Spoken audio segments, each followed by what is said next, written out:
Bismillahirrahmanirrahim. Alhamdulillahirrabbilalamin. Wassalatu wassalamu ala asyrafil anbiya wa mursalin wa ala alihi wa sahbihi wa man tabi'ahu bi ihsanin ila yaumiddin. Subhanaka la ilma lana illa ma 'allamtana innaka antal alimul hakim.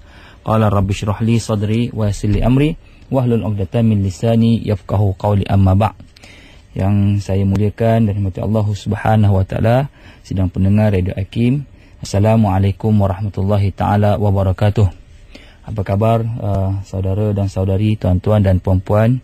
Saya doakan insya-Allah mudah-mudahan kita semua berada dalam lindungan dan rahmat Allah Subhanahu wa taala selalu hendaknya. Amin ya rabbal alamin. Tuan-tuan dan puan-puan sidang pendengar dimati Allah Subhanahu wa taala sekalian. Insya-Allah hari ini merupakan hari yang terakhir untuk kita membahaskan berhubung dengan tajuk ahli kitab. Ya, daripada siri-siri yang lalu saya harap sudah ada gambaran sedikit sebanyak dari kalangan kita berhubung dengan siapakah yang kita maksudkan dengan ahli kitab. Walaupun di sana masih ada perbahasan untuk membahaskan secara lebih terperinci dari sudut fiqahnya hubungan kita dengan ahli kitab, tetapi oleh kerana masa yang tidak diizinkan Allah SWT ini buat masa ini, jadi saya kira kita lebih fokus kepada untuk mengenali sifat dan akhlak yang ada pada mereka seperti yang digambarkan oleh Al-Quranul Karim oleh Allah Subhanahu Wa Taala, untuk maknanya kita mengetahui bagaimana sejauh mana kejahatan dan dia punya penipuan dan penyelewengan yang mereka telah lakukan. Pada sebelum ini, pada pertemuan yang ketiga yang lalu, yang sebelum hari ini ni, maknanya kita dah bincangkan bagaimana mereka ini mempunyai sifat-sifat yang dikeji oleh Allah Subhanahu Wa Taala, dan Allah Subhanahu Wa Taala menggambarkan sifat-sifat ini supaya sifat-sifat ini tidak kita ikuti. Tidak boleh kita ikuti. Jadi sidang pendengar mata Allah Subhanahu Wa Taala sekalian, sebelum saya terlupa, saya nak bagi sedikit orang kata apa, combat kit. Orang kata kalau orang belajar silat ni buah pukul. Apa ya buah pukul ni kita nak bagi? Saya nak bagi beberapa poin yang penting untuk tuan-tuan dan puan-puan, seandainya lah dalam masyarakat berbilang bangsa dan agama dalam negara ini, seandainya terserempak, tersembang dengan orang-orang yang bukan Islam daripada kalangan Kristian khususnya. Daripada kalangan Kristian. Pasal dia Yahudi di Malaysia ni barangkali kita tidak tak dengar. Tetapi kalau tuan-tuan dan puan-puan bersembang dengan orang Kristian, tak kiralah dia Kristian daripada bangsa Hindu atau Kristian daripada bangsa India, maaf saya, atau Kristian daripada bangsa Cina, kalau mereka itu mengatakan mereka Kristian dan mereka memulakan, atau tuan-tuan dan puan-puan ini memulakan dialog perbincangan berhubung dengan agama ini, jadi saya bagi tahu pada tuan-tuan dan puan-puan untuk mempunyai combat kit ini. Tapi combat kit yang lengkap insya-Allah bakal diterbitkan oleh Sabah Islamic Media nanti. Tapi saya bagi pada tuan-tuan dan puan-puan combat kit saya yang ringkas ini. Jadi buku-buku yang berkait dengan Kristian yang saya tulis oleh saya sendiri, tuan-tuan dan puan-puan boleh nanti dapatkan daripada Sabah Islamic Media, insya-Allah akan diterbitkan tidak lama lagi. Cuma saya nak maklumkan di sini beberapa poin penting. Poin ni tuan-tuan dan puan-puan adalah orang kata apa, buku ruas. Jadi maknanya kalau kita gunakan poin ini, jadi sebenarnya poin-poin yang kita sebut ini merupakan poin yang akan mengelirukan mereka sendiri. Baik. Dan poin ini pula merupakan poin yang kita petik daripada Bible. Bible mereka. Yang dulu mereka kata mereka nak ada Bible Melayu kan. Memang sebenarnya Bible Melayu tu ada. Kita ada Bible Melayu tu, dan kita dah dapati ada Bible Melayu tu. Dan daripada Bible itu kita lihat sebenarnya mereka sendiri tidak mampu untuk mengamalkan perintah yang ada dalam Bible. Perintah yang ada dalam Bible tu sendiri mereka tak mampu laksanakan. Apa dia perintah-perintah itu? Baik, kita tengok. Yang pertama, perintah yang termaktub dalam Bible, oleh kerana Bible yang saya petik ini adalah Bible daripada terbitan daripada terbitan di Bible Society of Malaysia. Jadi dia telah menggunakan kalimah Allah. Jadi kalau isu tentang kalimah Allah ni kita akan bicarakan kemudian. Cuma persoalannya bagaimana mereka menggunakan dalam Bible ini, kita lihat dalam Bible, apa dia tidak disembah kan? Apa masalah kamu? Kan Tuhan kata sembah, dan kamu telah kenal bahawa Allah itu Tuhan kamu. Kenapa dia tidak disembah oleh kamu? Kenapa kamu sembah Jesus? Inilah syirik. Kita kata, inilah perbuatan syirik yang dilarang oleh Allah dalam agama kami, dan kamu juga diperintahkan untuk sembah Allah. Nanti apa akan jadi tuan-tuan? Perempuan dia akan pening. Aku selama ni sembah Jesus. Aku minta doa dekat Jesus. Padri cakap macam tu. Jadi sekarang ni aku nak sembah siapa? Kita bercakap, sebenarnya begini. Sembah kena sembah Allah lah. Sebab tu kami orang Islam, kami tak sembah Nabi Muhammad. Walaupun dia mengajar berbagai-bagai hukum dalam Al-Quran dan hadis, tetapi kami tetap menyembah Allah. Sebab Allah tu Tuhan kita. Jadi kita kena sembah dia. Jadi kalau kamu pergi gereja, gereja takkan suruh kamu sembah Allah. Sedangkan gereja beritahu Allah tu Tuhan kamu. Tapi dia tak suruh pula sembah Allah, dia suruh sembah Jesus. Kan pelik? Jadi sebab itu, ta'alau ila kalimatin. Marilah kepada satu kalimah.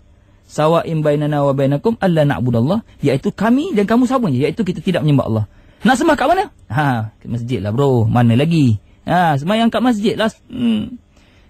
Satu lagi budaya dalam barat, dalam Kristian, baik yang agama yang berbangsa India atau bangsa Cina di Indonesia, seolah-olah macam diorang ni minum arak ni tak dosa.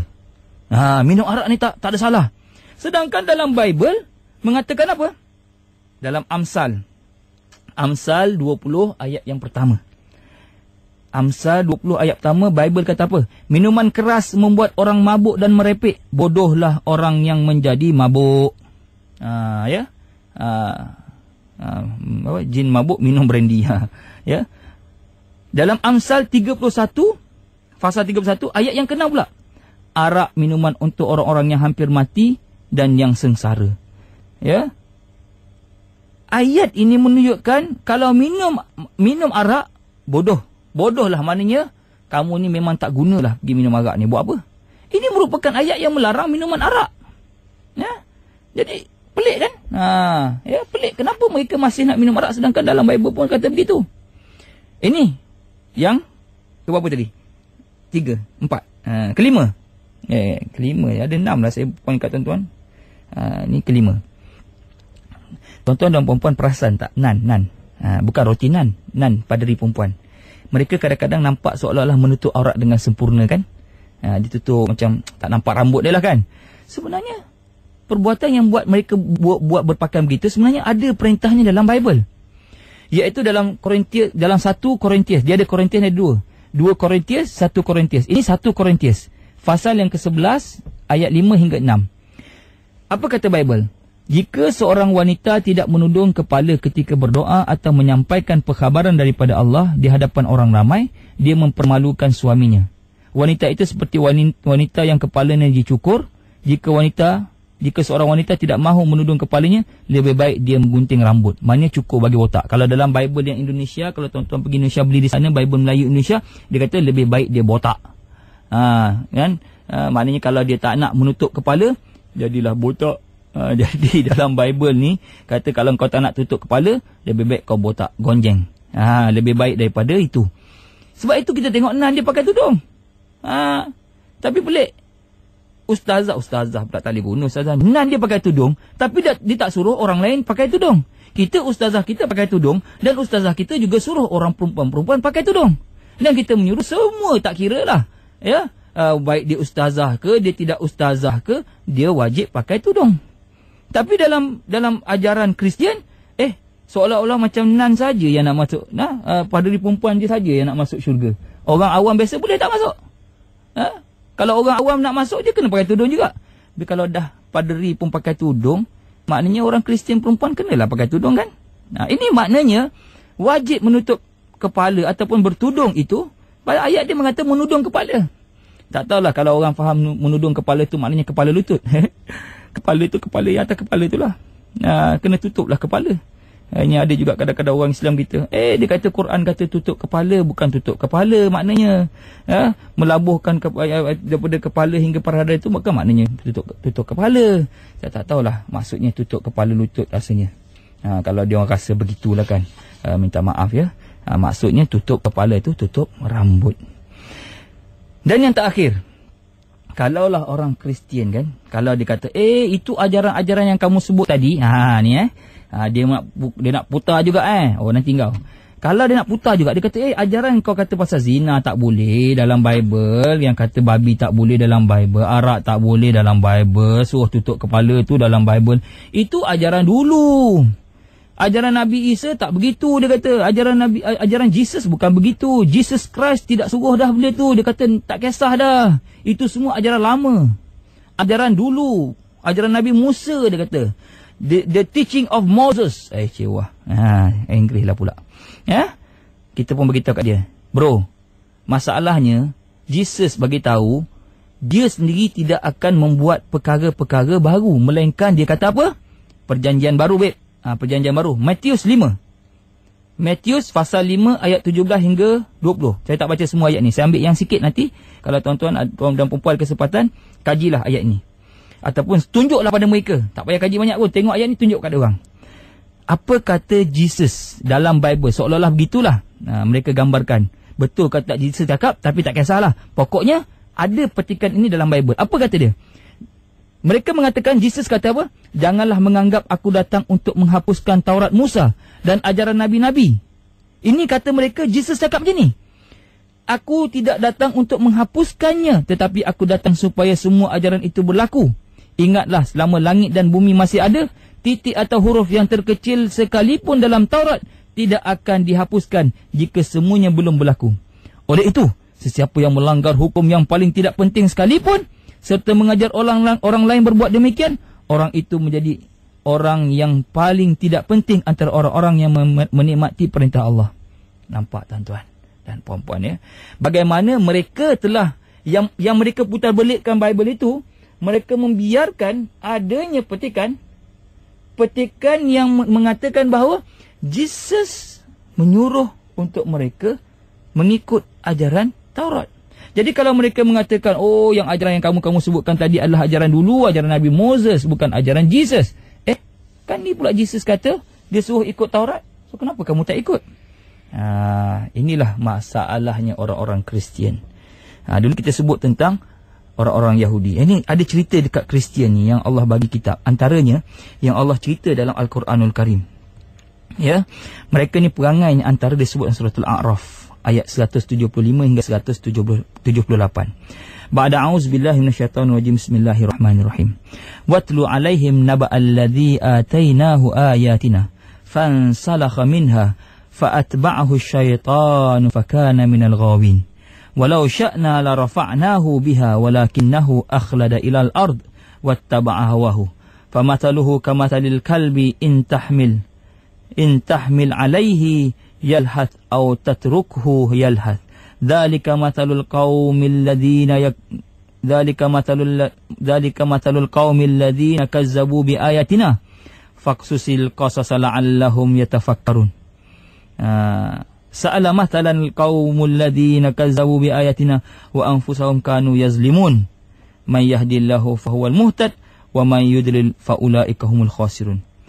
Dan bacakanlah kepada mereka berita orang yang telah kami berikan kepada mereka itu ayat-ayat kitab. Ini dulu Allah pernah turunkan Taurat dan Injil.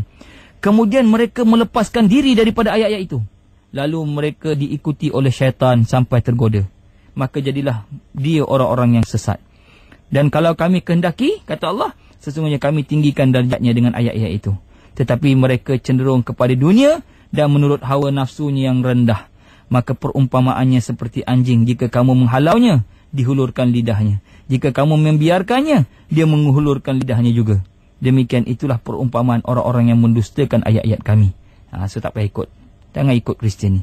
Maka perumpamaan orang-orang yang mendustakan ayat, maka ceritakanlah kepada mereka kisah-kisah itu agar mereka berfikir. Ni kita ceritakan supaya kita ni berfikir.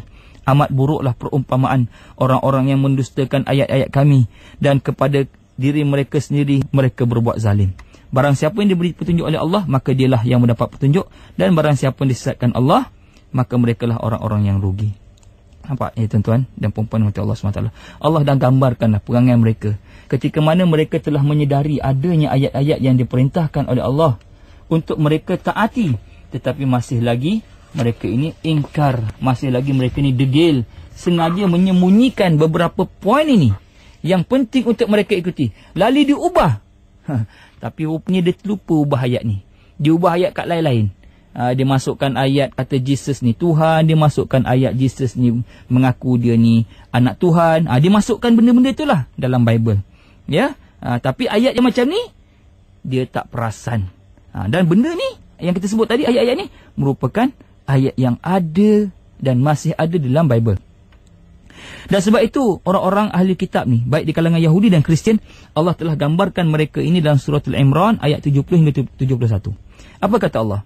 Ya ahlal kitab, lima takfuruna bi ayatillahi wa antum tashhadun.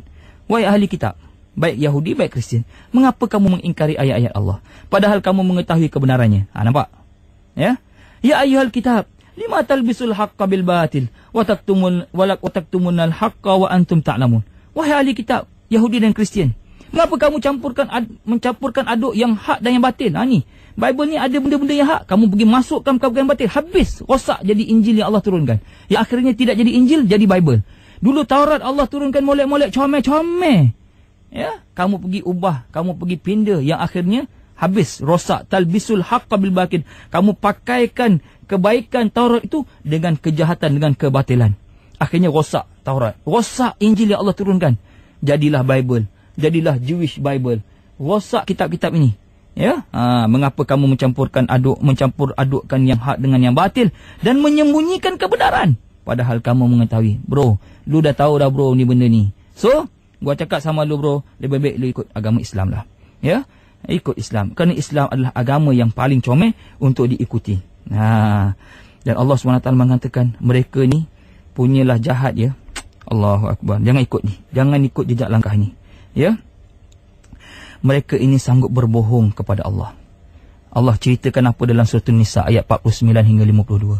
Alam tara ilal ladina yuzakkuna anfusahum balillahu yuzakki man yasha wala yuzlamuna fatila. Unzur kaifa yaftaruna 'ala Allahil kadhib wa kafa bihi ithman mubinah. Alam tara ilal ladina utu nasiban minal kitab yu'minuna bid-jibti wat taghut wa yaquluna lil ladina kafaru haula'i ahda minal ladina amanu sabila. Apakah kamu tidak memperhatikan orang-orang yang menganggap dirinya bersih? Ni kau nak cakap diri kau bersih, ya? Sebenarnya Allah membersihkan siapa yang dikendakinya dan mereka tidak akan diananya pun sedikit. Mereka cuba mengatakan kamilah betul.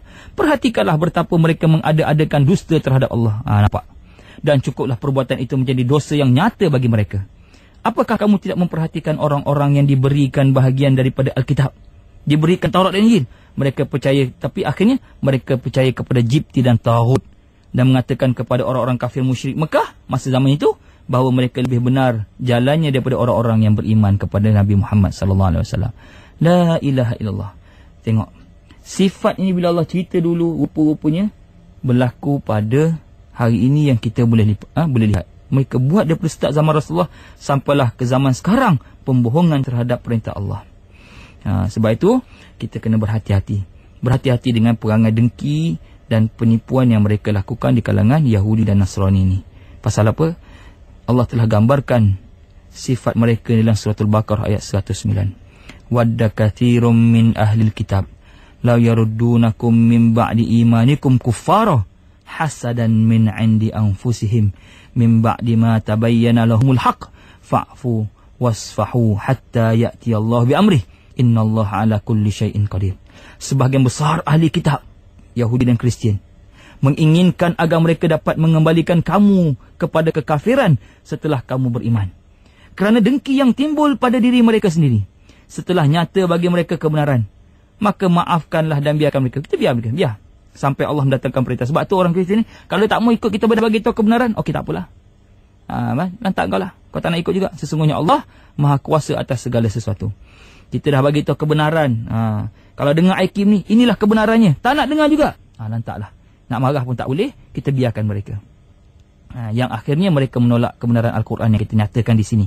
Dalam surah Al-Baqarah ayat Allah SWT telah menceritakan bagaimana mereka menolak kebenaran. Surah Al-Baqarah ayat 91 Allah kata apa? Wa idza qila lahum aminu bima anzalallah qalu nu'minu bima unzila ilaina wa ma unzila alaina wa yakfuruna bima wara'ahu wa huwal haqq musaddiqan lima ma'hum qul falima taqtuluna anbiya Allah min qabl in kuntum mu'minin. Dan apabila dikatakan kepada mereka, kita katakan kepada mereka, berimanlah kepada Al-Quran diturunkan Allah. Mereka berkata, kami hanya beriman kepada apa yang diturunkan kepada kami. Dan mereka sebenarnya kufur kepada Al-Quran yang diturunkan sesudahnya. Setelah Taurat, Injil kan Allah turunkan Quran, mereka kafir terhadap Al-Quran. Sedangkan Al-Quran itu adalah kitab yang hak membenarkan apa yang ada pada mereka. Quran ini telah membenarkan cerita yang tadi kita sebutkan. Sebab itu, haramnya arak dulu, haramnya arak sekarang. Haramnya babi zaman Isa, haramnya sekarang. Haramnya zina zaman Nabi Musa, haramnya zina zaman Nabi Isa, haramnya sekarang. Jadi Quran itu membenarkan perkara-perkara itu, tapi kamu masih mengingkari Al-Quran ini. Sedangkan akhirnya mereka telah mengubah Taurat dan Injil, maka tidak ada Injil dan Taurat itu dalam bentuk yang asalnya. Katakanlah kepada mereka, mengapa kamu dulu sanggup membunuh Nabi-Nabi Allah? Jika kamu orang-orang yang beriman. Dibunuh Yesus kan? Nabi Isa itu dia cuba bunuh kan? Inilah bangai orang Bani Israel yang akhirnya tertipu oleh golongan yang dipanggil Kristian. Sebab itu kita akan memberitahu kepada mereka, wahai ahli kitab, Allah telah menyebut dalam suratul Maidah ayat 68, qul ya ahlal kitab lastum ala syai' hatta tuqimut taurat wal injil wa ma unzila ilaikum min rabbikum wa la yazidanna katsiran minhum ma unzila ilaika min rabbika tughyana wa kufra fala ta'sa 'alal qaumil kafirin. Katakanlah, kita katakan apa? Diperintahkan oleh Allah kepada Nabi Muhammad, samalah Allah perintahkan kepada kita, wahai ahli kitab, wahai Kristian, wahai Yahudi, kamu tidak akan dipandang beragama sedikit pun sehinggalah kamu menegakkan ajaran Taurat dan Injil dan Al-Quran yang diturunkan kepada kamu daripada Tuhanmu. Jadi apa yang kita tegakkan hari ini, sebab tu kita kan, kalau kita orang Islam ni, kita cakap dalam Quran tak boleh makan babi, kita tak makan. Dalam Injil pun tak boleh makan. Jadi kalau kita nak jadi Kristian, nak jadi Kristian sebab nak boleh minum arak, pun tak boleh juga. Nak jadi Yahudi pasal boleh minum arak, pun tak boleh juga. Nak jadi Kristian pasal boleh berzina, dalam Bible pun tak bagi berzina. Jadi tidak ada alasan untuk menganut agama lain untuk membenarkan perkara-perkara yang diharamkan oleh Allah. Sebab bila Allah dah haramkan dalam Injil, Allah haramkan dalam Taurat, Allah juga telah haramkan dalam Quran. Cantik agama Islam.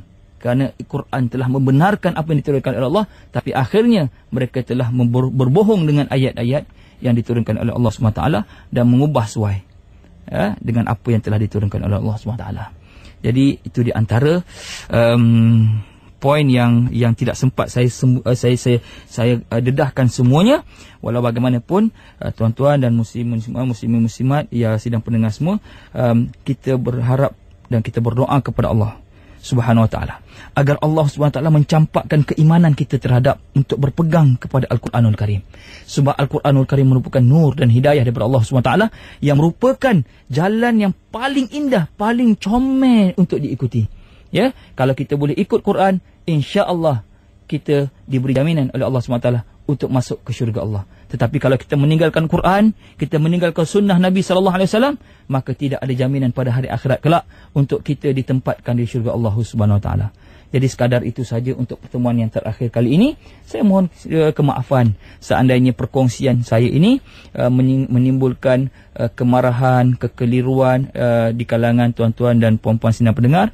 Walau bagaimanapun ilmu ini harus terus dipelajari dan dikaji. Seandainya perkara-perkara yang dibincangkan tadi membuat sedikit tidak rasa selesa, insya-Allah tuan-tuan dan puan-puan boleh berhubung dengan saya secara terus atau melalui iKim, ataupun kita terus berdiskusi untuk mendapatkan kefahaman yang lebih jelas. Pokoknya ialah kita terus berpegang kepada Al-Quran dan sunnah Nabi SAW, kerana itulah jalan yang paling comel. Bila saya banyak mengkaji tentang Taurat, tentang Injil, tentang Bible, rupa-rupanya Islam is the best way. Ya, insya-Allah sekadar itu saja untuk pertemuan kali ini. Aku liqauli hadza wa astaghfirullahalazim wa lakum. Wassalamualaikum warahmatullahi taala wabarakatuh.